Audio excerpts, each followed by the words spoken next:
Today we're making 3 tiki cocktails with bourbon, and I should say 3 more tiki cocktails with bourbon, as this is volume 2. A while back I shared a video with 3 tiki cocktails with bourbon, and if you haven't seen that one yet, you should check that one out as well. But today we'll be visiting Smuggler's Cove, the Easy Tiki book, and the Minimalist Tiki book. That first video had 3 cocktails where bourbon was the base. I believe it was the sole base spirit. And I can't remember exactly, but pretty sure. But today we are venturing out a little bit as each drink will have multiple spirits, so get excited for that. I'll be flash blending 2 of these drinks in the drink mixer and shaking one of them, but as always, you can shake any of these cocktails or any drink that says to be used in a drink mixer and get something that would be equally as delicious. And let's start with the Kentucky Mai Tai, and well, this one needs a whole lot of ingredients. We need some bourbon, some mezcal, cynar, and a peach liqueur. This drink shows up in the Easy Tiki book by Chloe Frechette, and the drink was created by Dan Sabo. Start with half an ounce of lemon juice, half an ounce of orgeat, half an ounce of a peach liqueur, half an ounce of cynar, 1 ounce of mezcal, and 1 ounce of bourbon.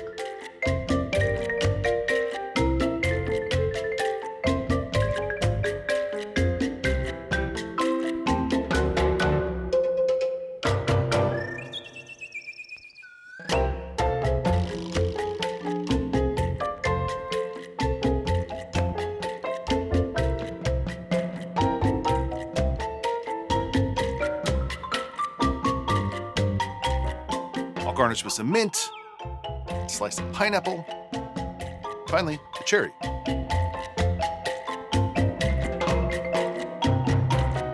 So there you go, the Kentucky Mai Tai. All right, let's try it. Cheers. I'm definitely not a Mai Tai purist, despite what one might think, because I talk about the Mai Tai so many times. There's like 50 plus Mai Tai videos, but I'm not a purist. Like I don't really care if someone uses the word Mai Tai, especially if you're trying to differentiate it or create something new. This one to me is like one of those Mai Tais I've had that is not super similar. Like I don't think that if you like Mai Tais that you are going to taste this and think like, yeah, that's like a slight variation. It's a very big departure. It is bitter, a little bit of bitterness. For some of you, probably a lot, mainly from the cynar, and then mezcal, the dominant spirit flavor. Obviously, mezcal, the mezcal you use is going to be the biggest factor here to determine like how much of that smoke, how much of that mezcal flavor comes through. So it really depends. The cynar also just adds that bitterness. If you're looking to sub that out, you can. It's the first time I think it's the first time we probably used cynar here on the channel before. But every Amaro is different, so you can't just necessarily sub in some out. But if you have everything else, don't let one ingredient hold you up from making that cocktail. Just use what you have, see if you like it. If you love it, then maybe make it as it was intended to make, but don't go spending money on liqueurs or Amari or whatever else just to try a cocktail for the first time. And as I drink more of it, I'm getting, it's a little bit of the sweetness comes through it and more of that peach. I really enjoy this peach liqueur, the Rothman Winter. It's very subtle in the background, but you can taste it. It comes through. This is not too sweet. It's not too strong either. But if you're looking for a simple, like, hey, Mai Tai with an Amaro, the one I shared recently across the Pacific is a lot closer to an original Mai Tai. This one is a bigger departure. Obviously using bourbon, mezcal, no rum, and a lot of other things going on. I find it to be like very good. Like I enjoy this, but if you don't like bitter and you don't like mezcal, or you don't even know if you like those things, it's not going to be for you. But if you're looking to change it up, if you're looking for an interesting and different cocktail, then the Kentucky Mai Tai is that. And some of you are going to love it. Some of you are probably going to not love it. I find it to be very good, and I can see the elements there that make it delicious. Moving along, we're going to make the Mastodon from the Smuggler's Cove book. The drink is created by Alex Smith, And this one requires some bourbon, some aged rum, some maraschino, Licor 43, and a hollowed out pineapple for our glassware. Now, the easiest and really the best way to do this is to have a specialty tool. And yes, it's a unitasker, but the first thing you'll do is cut off the top, and then we're gonna core out the pineapple. Now, don't throw away the top, but remember as you're coring through this pineapple to not get too close to the side, so make sure your pineapple is wide enough and don't go too deep. If you do, you run the risk of getting too close to the sides, creating a hole, and now your drink is going to go everywhere. Start with 2 dashes of Peychaud's bitters, half an ounce of lime juice, 3 full ounces pineapple juice, 1 ounce of passion fruit puree, half an ounce of Licor 43, half an ounce of a Maraschino Liqueur, 1.5 ounces of a blended aged rum, and 1.5 ounces of bourbon.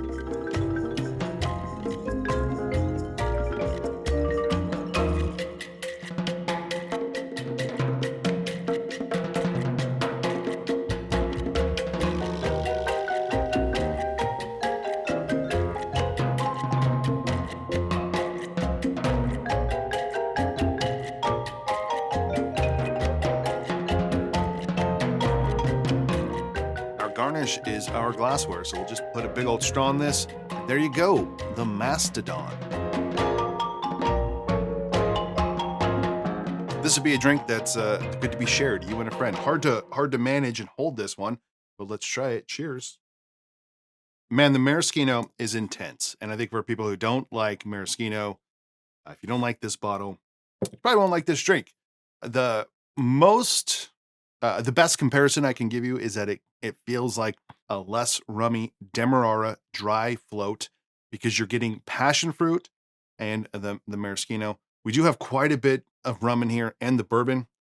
I can't really say that I can taste much of the rum or the bourbon. Not that you can't taste the spirit component. It's just on their own. Can I really taste it? It's Chairman's. Can I really taste the Buffalo Trace? Not really. The flavors all work together well, and this is a great example of like modern tiki, layers and layers and layers of flavor and different spirits that you have to kind of sit there and parse your way through. All in all, absolutely delicious, but have to like the maraschino.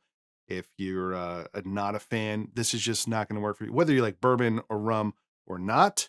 But I think it's delicious. I also love the Demerara Dry Float. This is one of my favorite cocktails of all time. That combination of that floral, unique nuttiness from the maraschino plus passion fruit and spirit, it works together incredibly well. All right, last bourbon drink for us today is from the Minimalist Tiki book by Matt Petrick and Carrie Smith, and it's the Pineapple Paralysis. And the drink was created by Eric Bogan while at the Inferno Room.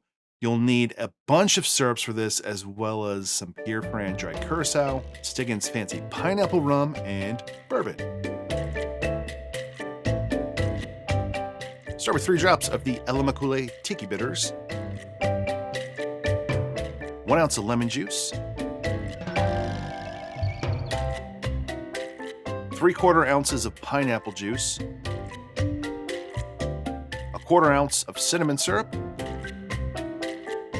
half an ounce of orgeat, half an ounce of Pierre Ferrand dry curacao, half an ounce of Stiggins fancy pineapple rum, and 1.5 ounces of a high proof bourbon.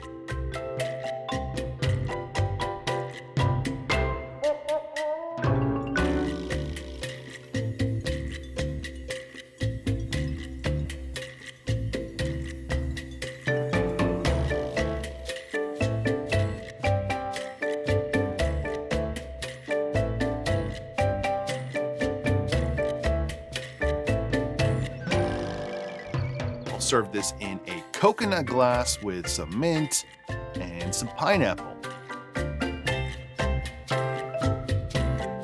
So there you go, the Pineapple Paralysis. Let us try it. Cheers. That is fantastic. This is my first time having this. This is my first time having all three of these drinks today, to my knowledge, that I can remember. This one is the most bourbon forward. However, it's not a stiff bourbon drink. There's lots of flavors. There's lots of layers.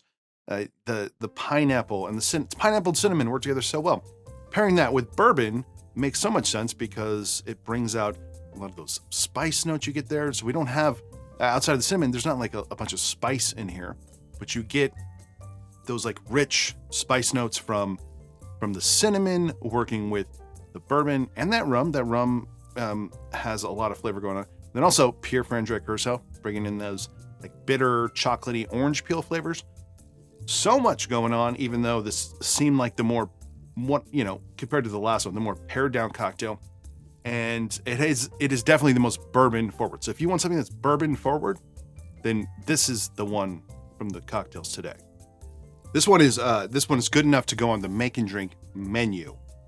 That menu does not exist, nor does even a working list. But I am mentally collecting recipes to create a menu so if someone comes over, I can make them that drink. And the two big factors for that are it has to taste great. It has to be something that is not, I should say three factors now. It has to taste great. It has to be a little bit different from everything else that's on the menu. So there's a differentiation there. And the third is it has to be something where I have everything on hand pretty much all the time. So there's no clarified juices or acid adjusted this or that, even though we can do that easily. But the syrups that I keep in my fridge, I'm always going to have pineapple juice. I'm always going to have lime juice. I'm always going to have lemon juice, and then the syrups, and then combination of other things. So this one, this drink is great. You don't have to love bourbon, but it is the most bourbon forward, and you can kind of go through every ingredient and taste each thing in there. And always, every time we pair pineapple and cinnamon, it's just like it's one of the best combos, and most people know about that now, but maybe slept on combos of flavors in these tropical cocktails. So there you go, 3 tiki cocktails with bourbon, and these were all very, very good, but they're not just bourbon cocktails. They have another spirit going on, so there's layers and layers of flavor and more for you to find out. And I want to bring this up. As I was filming for the first time ever at the Make and Drink bar, when I was at the bar, we had an earthquake. I just looked it up. A small one, like I think 3.1 in Berkeley. Not that much, but it reminded me of the time of year I'm filming this, which is in October. And 2 years ago, I added these rails here to the bar. Before it didn't have this bamboo rails here. And I added that in October of 2 years ago because I remembered the anniversary always comes up in October of the Loma Prieta earthquake. I was a little kid then. I remember it vividly. I didn't even live in the Bay Area then, but you could feel it everywhere within 150, 200 miles. So I wish I got that on camera. I didn't get it. Just a little bit of a shake, not much, but just something you're used to if you're living in the Bay Area. And if you're looking to shake things up, yes, I just said that, then try bourbon in some real legitimate tiki cocktails. These 3 are great. Take these 3, the other 3 that I shared that are tiki tropical drinks, and pick out the ones that you like and try to change things up by not just using rum all the time with some bourbon, or get your bourbon friends more into this niche, this category with these 3 cocktails. So if you enjoyed this video, please give it a like below. Consider subscribing to the channel. I have a Patreon if you want to support this channel more. Otherwise, see you on the next one.